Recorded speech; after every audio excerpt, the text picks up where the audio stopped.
Le second livre des rois, chapitre 13. La 23e année de Joas, fils d'Achasia, roi de Juda, Joachaz, fils de Jéhu, régna sur Israël à Samarie. Il régna 17 ans. Il fit ce qui est mal aux yeux de l'Éternel. Il commit les mêmes péchés que Jéroboam, fils de Nébat, qui avait fait pécher Israël, et il ne s'en détourna point.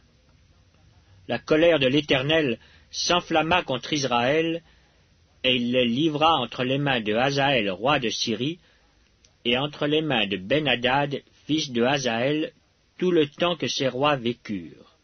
Joachaz implora l'Éternel. L'Éternel l'exauça, car il vit l'oppression sous laquelle le roi de Syrie tenait Israël. Et l'Éternel donna un libérateur à Israël. Les enfants d'Israël échappèrent aux mains des Syriens, et ils habitèrent dans leurs tentes comme auparavant. Mais ils ne se détournèrent point des péchés de la maison de Jéroboam, qui avait fait pécher Israël.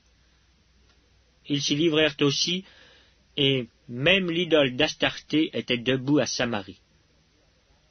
De tout le peuple de Joachaz, l'Éternel ne lui avait laissé que 50 cavaliers, 10 chars et 10 000 hommes de pied, car le roi de Syrie les avait fait périr et les avait rendus semblables à la poussière qu'on foule aux pieds. Le reste des actions de Joachaz, tout ce qu'il a fait et ses exploits, tout cela n'est-il pas écrit dans le livre des chroniques des rois d'Israël? Joachaz se coucha avec ses pères, et on l'enterra à Samarie. Et Joas, son fils, régna à sa place. La 37e année de Joas, roi de Juda, Joas, fils de Joachaz, régna sur Israël à Samarie. Il régna 16 ans. Il fit ce qui est mal aux yeux de l'Éternel. Il ne se détourna d'aucun des péchés de Jéroboam, fils de Nébat, qui avait fait pécher Israël, et s'y livra comme lui. Le reste des actions de Joas, tout ce qu'il a fait, ses exploits et la guerre qu'il eut avec Amatsia, roi de Juda, cela n'est-il pas écrit dans le livre des chroniques des rois d'Israël? Joas se coucha avec ses pères, et Jéroboam s'assit sur son trône. Joas fut enterré à Samarie avec les rois d'Israël.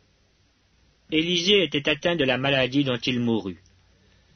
Et Joas, roi d'Israël, descendit vers lui, pleura sur son visage et dit, « Mon père, char d'Israël et sa cavalerie. » Élisée lui dit, « Prends un arc et des flèches. » Et il prit un arc et des flèches. Puis Élisée dit au roi d'Israël, « Bande l'arc avec ta main. » Et quand il l'eut bandé de sa main, Élisée mit ses mains sur les mains du roi et dit, « Ouvre la fenêtre à l'orient. » Et il l'ouvrit. Élisée dit, « Tire. » Et il tira.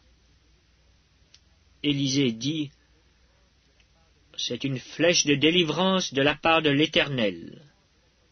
Une flèche de délivrance contre les Syriens. Tu battras les Syriens à Aphek jusqu'à leur extermination. » Élisée dit encore, « Prends les flèches. » Et il les prit. Élisée dit au roi d'Israël, « Frappe contre terre. » Et il frappa 3 fois et s'arrêta. L'homme de Dieu s'irrita contre lui et dit, « Il fallait frapper 5 ou 6 fois. Alors tu aurais battu les Syriens jusqu'à leur extermination. Maintenant tu les battras 3 fois. » Élisée mourut et on l'enterra. L'année suivante, des troupes de Moabites pénétrèrent dans le pays. Et comme on enterrait un homme, voici on aperçut une de ces troupes, et l'on jeta l'homme dans le sépulcre d'Élisée. L'homme alla toucher les os d'Élisée, et il reprit vie et se leva sur ses pieds. Hazaël, roi de Syrie, avait opprimé Israël pendant toute la vie de Joachaz. Mais l'Éternel leur fit miséricorde et eut compassion d'eux.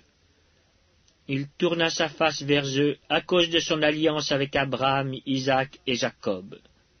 Il ne voulut pas les détruire, et jusqu'à présent il ne les a pas rejetés de sa face.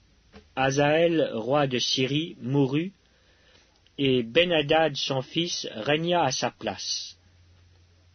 Joas, fils de Joachaz, reprit des mains de Ben-Hadad, fils de Hazaël, les villes enlevées par Hazaël à Joachaz son père pendant la guerre. Joas le bâtit 3 fois, et il recouvra les villes d'Israël.